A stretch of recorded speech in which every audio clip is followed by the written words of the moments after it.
ఇది కేసీఆర్ యొక్క ఆలోచన తీరు. అమ్మ ఆయన నేను ఎప్పుడు చెప్తుంటాను ఒక స్పిరిచువల్ లీడర్ అని చెప్తుంటాను.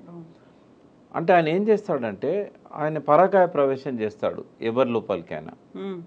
ఆయన ఒక డిసిషన్ తీసుకునే ముందు కూడా నేను ఈ నిర్ణయం తీసుకుంటే ఎవ్వరు ఎట్లా ఆలోచిస్తారు, సిపిఐ నారాయణ కామెంట్స్ ఎట్లుంటాయి, లోక్సత్తా జయప్రకాష్ నారాయణ ఎట్లా ఆలోచిస్తాడు, ప్రకాష్ ఏం ఆలోచిస్తాడు, చక్రపాణి ఏం ఆలోచిస్తాడు, టీవీ9 రవిప్రకాష్ రజనీకాంత్ ఏం ఆలోచిస్తారు, ఇట్లా ఆలోచించి తనకు తనే కౌంటర్ చేసుకొని అప్పుడు బయటకు వస్తాడు ఆయన. అందుకే ఎవరమైనా రోజుకు 60,000 ఆలోచనలు వస్తాయి మనుషులకి, ఎవరికైనా 60,000 ఆలోచనలల్లో 48,000 క్వాలిటీ ఆలోచనలు కాదు, మనకు అవసరం లేని అనవసరమైనవి, ఎక్కడెక్కడనో మన మెదడు ప్రయాణించి అవన్నీ చేస్తాయి, టైం వేస్ట్ అండ్ శరీరాన్ని పాడు చేసేటివి కూడా. మనకు అవసరం లేని ప్రొడక్టివ్ ఆలోచనలు మాత్రం ఓన్లీ 12,000. అయితే ఆ 12,000 ఆలోచనలు మనల్ని ఏకాగ్రత లేకుండా చేస్తాయి. ఒక 1 మినిట్ 2 మినిట్స్ కంటే ఎక్కువగా మీరు నా దిక్కే చూస్తుంటారు, మీ కళ్ళు చెవులు ముక్కు ముఖం అంతా నా దిక్కే ఉంటుంది, కానీ నేను మెదడు మాత్రం ఎక్కడో ఉంటుంది. ఇంకా నేను మాట్లాడే మాటలకు రిలేటెడ్ అంశాల మీద తిరుగుతూ ఉంటుంది, నెక్స్ట్ అడిగే ప్రశ్న మీద తిరుగుతూ ఉంటుంది. కానీ కేసీఆర్ అట్లా కాదు. కేసీఆర్ ఏకదీక్షతో నిమగ్నమై నిమిషాలు, సెకండ్లు, నిమిషాలు, గంటలు ఒకే దాని మీద ఏకాగ్రతతో ఆలోచిస్తాడు. దాన్నే మెడిటేటివ్ పవర్ అంటారు.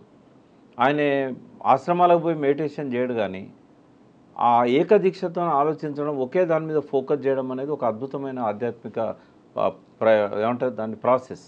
అయితే ప్రకాష్ గారు ఇప్పుడు అంత ఆలోచన చేస్తున్నారు, ఎక్కడెక్కడ ఏమవుతుంది, దానికి సంబంధించి వచ్చేటువంటి రిపర్కేషన్స్ ఏంటి, ఇవన్నీ ఆలోచించినప్పుడు ఇక్కడ అన్ని బోల్డ్ అని ప్రశ్నలు కనిపిస్తున్నాయి. నెక్స్ట్ ఏం జరుగుతుంది, ఎంతమంది వెళ్తారో, ఆపే ప్రయత్నం ఏమన్నా జరుగుతుందా, ఆ తర్వాత బీఆర్ఎస్ భవిష్యత్తు ఏమవబోతుంది, ఎంతమంది, ఇన్ని రకాల క్వశ్చన్స్ ఉన్నాయి. అన్నీ ఆలోచన చేసుకుని అక్కడే ఉంచుకుంటే మనకి ఎలా తెలుస్తుంది అసలు ఏం జరుగుతుంది అనేది, ఎవరికైనా ఏం అర్థమవుతుంది? ఆయన మెంటల్గా ప్రిపేర్ అయ్యాడు. ఎవరు మిగిలరు, ఉద్యమ కాలంలో తనతో ఉన్న వాళ్ళే మిగులుతారు. ఇప్పుడు ఎవరైతే ఊగిసలాడుతున్నారో వాళ్ళు అటే మొగ్గు చూపుతారు. ఎందుకంటే గెలిచిన వాళ్ళకు కొన్ని రెస్పాన్సిబిలిటీస్ ఉంటాయి. ఫస్ట్ రెస్పాన్సిబిలిటీ ఏంటంటే కేసీఆర్ గవర్నమెంట్లో విపరీతంగా పనులు చేయించారు, బిల్లులు పెండింగ్ ఉన్నాయి, పోచారం పోవడానికి ప్రధాన కారణం అది. కొన్ని కోట్ల రూపాయల డబ్బులు ప్రతి గ్రామంలో సర్పంచులకు, పార్టీ నాయకులకు రకరకాల పనులు ఇచ్చారు, బిల్లులు ఇవ్వలేదు. కేసీఆర్ కనుక ఎలక్షన్ల ముందే వీళ్ళందరి బిల్స్ సెటిల్ చేసి ఉంటే పోచారం పోయేవాడే కాదు. ఇట్లాంటి ప్రధాన సమస్యలు సంజయ్ కూడా బిల్లుల కోసం పోయాడు. ఆయన డాక్టరు, ఆయన సేమ్ సామాజిక వర్గం, ఆయన పోవడానికి ఇంకో కారణమే లేదు, కేవలం బిల్లులు. అయితే ఇవన్నీ అందరికీ పెండింగ్ ఉన్నాయి. రేవంత్ రెడ్డి చాలా క్లెవర్గా వీళ్ళ బిల్లులు మాత్రం పే చేస్తలేడు. ఆయన దగ్గర ఉన్న పరిమితమైన అమౌంట్ను కాంగ్రెస్లో కొత్త గెలిచిన వాళ్ళే బిల్స్ సెటిల్ చేస్తున్నాడు. వచ్చి రాగానే రైతు బంధు కోసం పెట్టిన డబ్బులని పొంగులేటి శ్రీనివాసరెడ్డికి, ఆ వనపర్తిలో గెలిచిన ఎమ్మెల్యేకి, ఇట్లాంటి వాళ్ళకి అందరికీ ఇచ్చేసాడు. అవి రైతు బంధు డబ్బులు, అవి అందుకే లేట్ అయింది రైతు బంధు. సో అట్లా చేయడం వల్ల ఏమవుతుందంటే ప్రజలు ఒత్తిడి ఉంది వాళ్ళ మీద, మా బిల్లులు లేవమ్మా, మాకు సూసైడల్ టెండెన్సీస్ వస్తున్నాయి, మాకు ఆత్మహత్య తప్ప వేరే మార్గం లేదు. లిటరరీ పోచారం శ్రీనివాసరెడ్డి ఒక స్టేట్మెంటు, ఆయన గవర్నర్ ముఖ్యమంత్రి ఎవరికో ఒక అల్టిమేటం ఇచ్చాడు, నేను నా పిల్లలందరం వచ్చి ధర్నా చేస్తాము మాకు బిల్లులు ఇవ్వకపోతే అనే స్టేట్మెంట్ వచ్చింది పోచారం అంతకు ముందు, జాయిన్ కావడానికంటే ముందు. అంటే ఈ స్థాయిలో హరాస్మెంట్ ఉన్నప్పుడు తప్పకుండా వెళ్తారు కదా, ఎవరు అవుతారు? నేను మళ్ళీ చెప్తున్నాను, ఉద్యమ కాలంలో కేసీఆర్తో ఉన్న వాళ్ళు గెలిచిన ఎమ్మెల్యేలు తప్ప ఎవ్వరూ ఉండరన్న సంగతి అందరికంటే ఎక్కువగా కేసీఆర్కు తెలుసు. కాబట్టి ఇవాళ 6 పోవచ్చు, రేపు 10 మంది పోవచ్చు, లాస్ట్కు టీఆర్ఎస్ ఎల్పీ విలీనం చేయడం అనేది రేవంత్ రెడ్డి లక్ష్యం. ఆ లక్ష్యాన్ని చేరుకునేదాకా ఆయన ఆరాధ చేస్తూనే ఉంటాడు ఈ ఎమ్మెల్యేలను. మీ ఊరికి మా ఊరు ఎంత దూరం, మా ఊరికి మీ ఊరు అంతే దూరం. కేసీఆర్ ఏం చేసిండో అదే రిపీటెడ్ యాక్షన్ ఇప్పుడు రేవంత్ రెడ్డి చేస్తున్నాడు. దీనివల్ల కేసీఆర్కి ఏం ఫలితం దక్కిందో రేపు రేవంత్ రెడ్డి కూడా అదే ఫలితం దక్కుతుంది. ఆయన కూడా తట్టబుట్ట సర్దుకొని ఫామ్ హౌస్కి వెళ్ళిపోవాల్సిందే. దానికి కొంచెం టైం ఉంది కదా, ఇంకా 5 ఏళ్ల కాలం అయితే ఉంది. 5 ఏళ్ళు కూడా ఉంటుందని ఎందుకు అనుకోవాలి? ఇప్పుడు తన టీము తను తయారు చేసుకుంటున్నాడు. ఏమైందమ్మా, 63 మందిలో ఆయనతో ఉన్నది హార్డ్లీ 30 నుంచి 35 మంది. అది కూడా ఆయన కొత్తగా టికెట్లు ఇచ్చి గెలిపించుకున్న వాళ్ళు కొందరు. ఈ 30 నుంచి 35తోనే ఆయన గవర్నమెంట్ కాపాడుకోలేడు. ఒక పెద్ద ఏమంటారు కల్లోలం ఇవాళ జరుగుతూ ఉంది కాంగ్రెస్లో, రాష్ట్ర కాంగ్రెస్ పార్టీలో. ఒక సముద్రంలో కదా సునామీ వచ్చే ముందు కల్లోల జలాలు ఎట్లుంటాయో, ఆ సునామీ రాకముందు ఉన్న పరిస్థితే ఇవాళ వీళ్ళ పార్టీలో ఉంది. కాబట్టి ఇవాళ Ponguleti Srinivasareddy first threat, Uttam Kumar Reddy second threat, Bhatti third threat. అక్కడనేమో అనుమానాలు మొదలైనాయి రేవంత్ రెడ్డి మీద. ఎట్లా గెలుస్తారు? బీజేపీ 8 సీట్లు ఎట్లా గెలిచింది? అందులో 4 సీట్ల మీద వాళ్ళు ఎంక్వైరీ చేసినట్టయితే ఖచ్చితంగా రేవంత్ రెడ్డి బీజేపీలో 4 సీట్లను గెలిపించాడనేది రుజువులు దొరుకుతాయి. ఈ పరిస్థితుల్లో ఒక ట్రస్ట్ అనేది ఉండదు రేవంత్ రెడ్డి మీద. అవసరానికి వాడుకుంటారు రేవంత్ రెడ్డిని. ఏదో ఒక రోజు రేవంత్ రెడ్డి ప్లేస్లో ఇంకొక చీఫ్ మినిస్టర్ వస్తాడు. ఆ పరిస్థితి వస్తుందని రేవంత్ రెడ్డి తెలుసు, ఆ పరిస్థితి వస్తుందని రాహుల్ గాంధీకి తెలుసు, ఆ పరిస్థితి తీసుకొచ్చే వాళ్ళకు కూడా తెలుసు.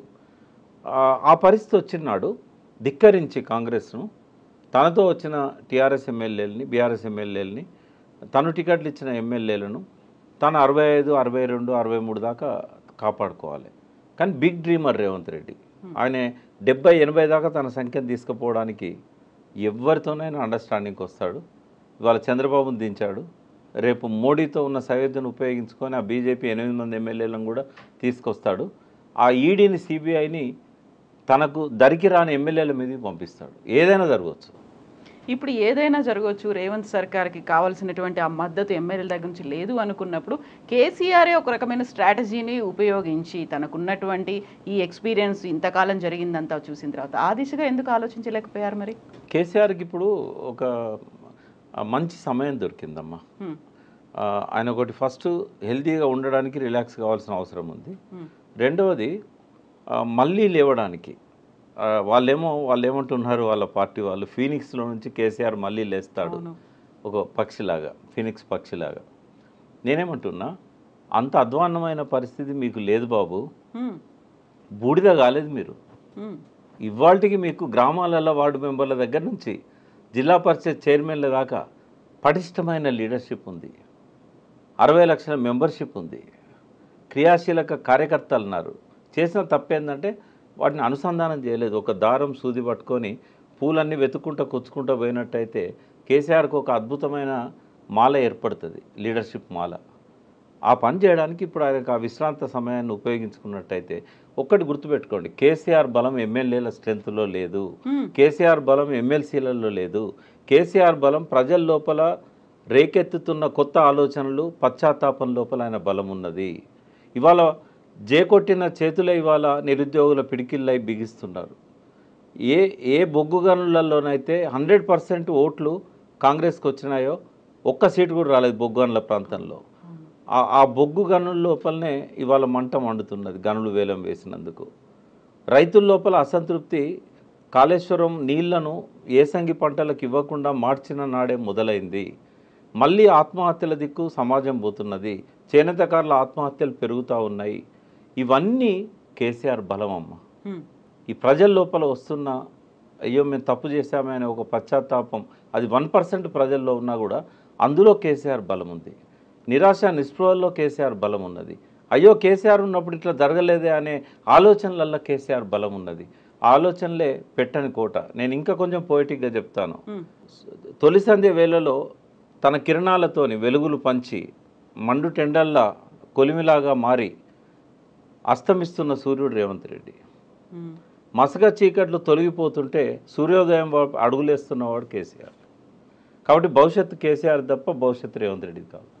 అయితే ఇప్పటికి ఉన్న వాళ్ళందరూ వెళ్ళిపోయిన తర్వాత, ఎమ్మెల్యేలందరూ వెళ్ళిపోయిన తర్వాత, గతంలోనే ముందు నుంచి టీఆర్ఎస్ పార్టీ కోసం పనిచేసినటువంటి కార్యకర్తల్ని నాయకులుగా ఎదగనివ్వలేదు, లేకుంటే వాళ్ళకి సరైన అవకాశాలు ఇవ్వకుండా పక్క పార్టీల నుంచి తెచ్చుకున్నారు అనుకున్నప్పుడు అక్కడ ఒక అసంతృప్తి ఉంది. ఇక్కడ నుంచి వెళ్ళిపోతున్న వాళ్ళలో ఇక్కడ ఒక గ్యాప్ అనేది కూడా ఏర్పడుతుంది. దీన్ని ఎలా ఫీల్ చేసుకుంటారు? మీరు అన్నట్టుగా ఇప్పటికే అయితే ఫామ్ హౌస్కి వచ్చిన వాళ్ళని కలుస్తున్నారు, అంతకు మించి పెద్ద కార్యాచరణ ఏమీ కనిపించట్లేదు. ఇవన్నీ అన్నప్పుడు మళ్ళీ తిరిగి ఆ బలాన్ని ఎలా పునరుద్ధరించుకుంటారు? ఒకటి, తను చేసిన తప్పులను సమీక్షించుకోవడానికి ఇది ఒక మంచి సమయం.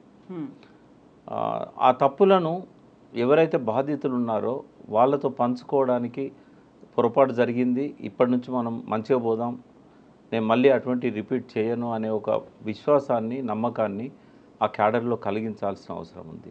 రాజకీయాల్లో ఎవరు పనికిరాని వాళ్ళు కాదు, క్రికెట్లో ఏ బాల్ కూడా పనికిరానిది కాదు. ప్రతి బాల్ను అవసరమైతే ఉపయోగించుకునే విధంగా బ్యాట్స్మెన్ సిద్ధంగా ఉండాలి. ఇక్కడ కూడా ఒక లీడర్ అనేవాడు చిన్న గడ్డి పరక లాంటి ఒక చిన్న గ్రామీణ స్థాయి వ్యక్తిని కూడా దూరం పెట్టకూడదు. ఆయన చేసిన తప్పది. మానవ సంబంధాలు దానికి సంబంధించిన అంశాలలో ఆయన చాలా తప్పులు చేశాడు. అంటే relationship is key to the success అంటారు. ఎగ్జాక్ట్లీ రిలేషన్షిప్ అనేది ఆయన మెయింటైన్ చేయలేదు ఎవరితో. Not even ministers, not even MLAs, not even ఆయన ఎమ్మెల్సీలు, ఆయన కుటుంబ సభ్యులు ఎవరితో కూడా రిలేషన్షిప్ అనేది ఆయన మెయింటైన్ చేయలేదు. తాను ఒక్కడే అయిపోయాడు. ఆయన ఏకాంత జీవితం గడిపాడు. మానసికంగా కూడా ఏకాకి అయిపోయాడు. థింక్ ట్యాంక్ లేదు, ఆయన చుట్టూ ఎవరు లేరు. ఇవాళ దాన్ని ఓవర్కమ్ కావాల్సిన అవసరం ఆయనకుంది. రియలైజ్ అయ్యారా? ఆయన రియలైజ్ అయితేనే ఆయనకు భవిష్యత్తు ఉంటుంది. లేకుంటే ఈ గ్యాప్లో ఇంకొక పార్టీ వస్తుంది.